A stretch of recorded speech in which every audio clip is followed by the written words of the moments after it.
So I'm a self-admitted mama's boy because I think, especially as a gay boy growing up, it's just easier to feel safer being closer to your mom. And I just think that there's this really interesting, special, unique relationship that happens between gay boys and their moms a lot of times. So me and my friends got together and we thought it'd be an awesome idea to host an entire weekend where we flew all of our moms in, have a huge event, and also it'd be kind of cool to like sit down and hear a little bit more from them what their perspective was growing up with us, raising us as gay boys.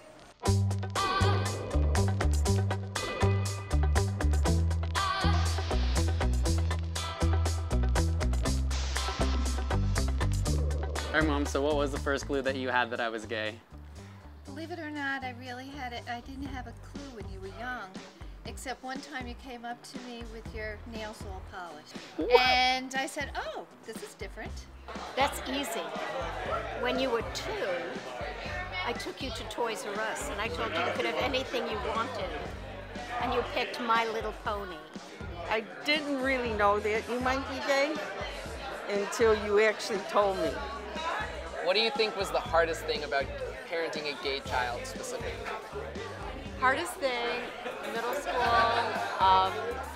other kids giving you a hard time, calling you gay.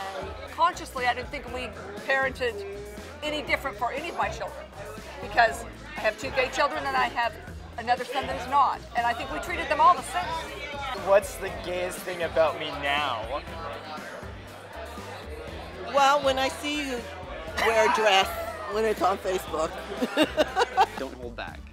Okay, the only thing I can think of is your mannerisms. What? I don't know what you're talking about.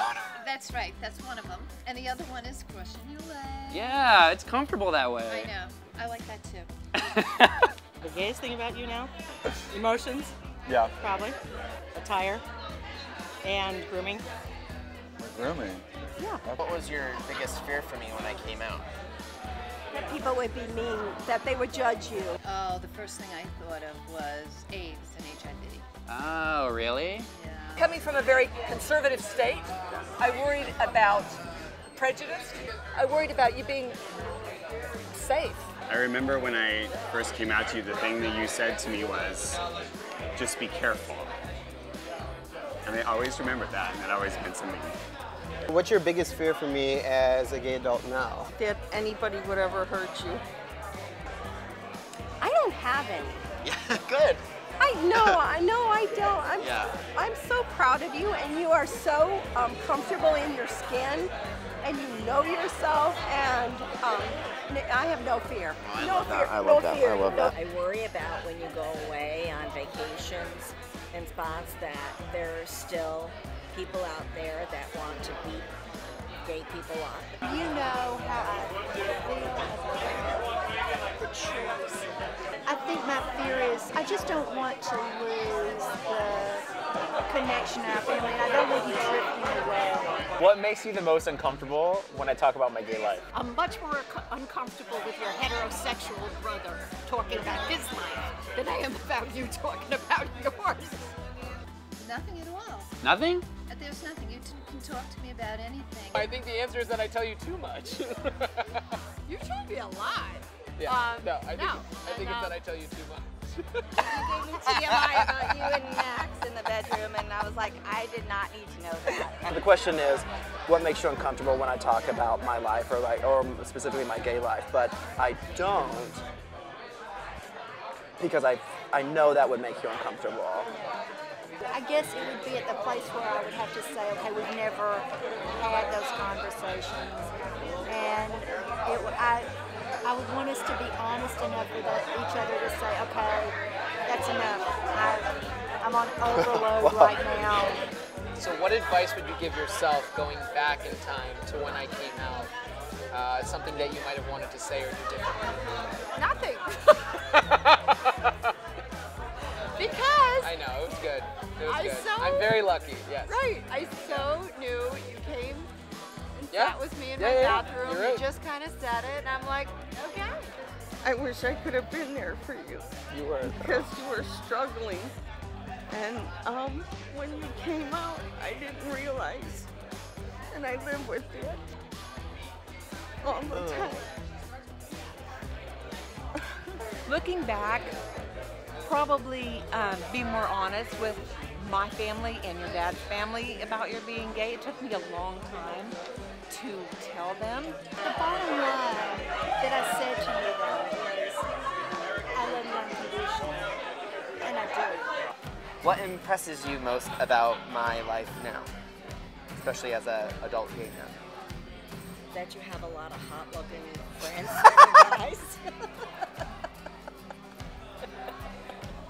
That you stood up for yourself.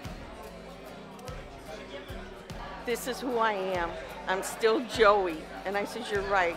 You're still Joey. And that you're comfortable with your sexuality and that you're proud of yourself, and I'm proud of you for that. You are finally living your best authentic life. Everything we've always talked about that everybody should do, whether it's you, any of your brothers, and you're doing it your way, and I love that. She takes credit. She takes credit. I taught you how to be.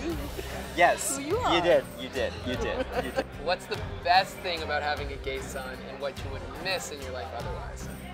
Okay, I don't want this to sound weird, I but since I have 4 sons, right.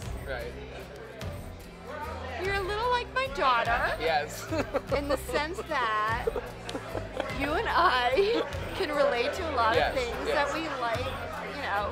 I just have always felt like you're a mama's boy. Yep. And I love that. I love that you're a mama's boy, and I wouldn't want it any other way. Me too. So. He was my fashion police. In one word, how would you describe the relationship between a mom and her gay son? Fabulous, darling. Loving. Unconditional love. It's 2 words. Sorry. Close enough. I think the kind of love that you gave me as a mom taught me about radical acceptance. Like, you never had any conditions for loving me. You just like always let me be me. You raised me kind of in the ways that you thought you could, but you always gave me the space to just be myself. You allowed, when I was younger, for me to be exactly who I wanted to be. And I think because of that, it told me that when I was ready, it was completely okay to be my 100% authentic self.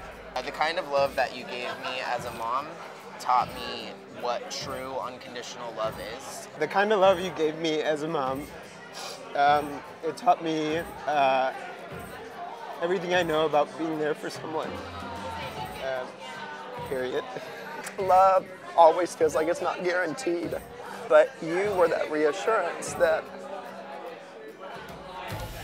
I'm lovable and that I'm worthy of love. If you're going to love somebody, love fiercely, and if they cross you, they're in trouble. She will cut you. I love you.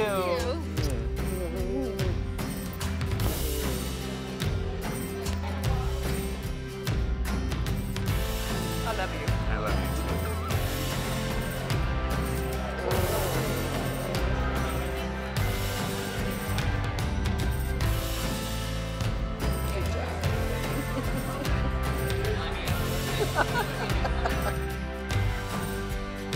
These can be really uncomfortable conversations to have. These aren't things that we regularly talk about, but the more we can actually lean into the discomfort of all of this, because a lot of people were really uncomfortable having some of these conversations, but when we can actually show up for it and do it and open ourselves up, we can be that much closer, and also we realize how much love there really is and how much more alike we all are in some of the things that we hear, but also so much more of the things that we